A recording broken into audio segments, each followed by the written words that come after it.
नमस्कार, जोहार, आदाब। हम आए हैं खाना खाने के लिए दीदी का होटल में।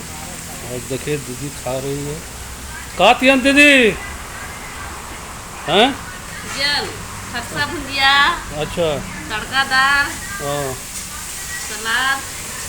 चलिए ठीक है। और सब भी खा रहे हैं। यहाँ आइएगा तो घर का खाना जैसा अच्छा लगता है। हम लोग यहीं पर आके खाते हैं। देखिए अभी भी बन रहा है।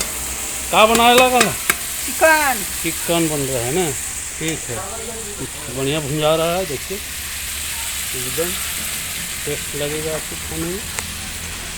आप लोग भी आइए होटल में, एकदम घर के जैसा लगेगा खाना खाने में। समझे ना, जैसे कि घर में खा रहे हैं दोस्तों। तो फिर अगला वीडियो में दिखाएंगे हम आपको। समझे ना, आइएगा आप लोग भी।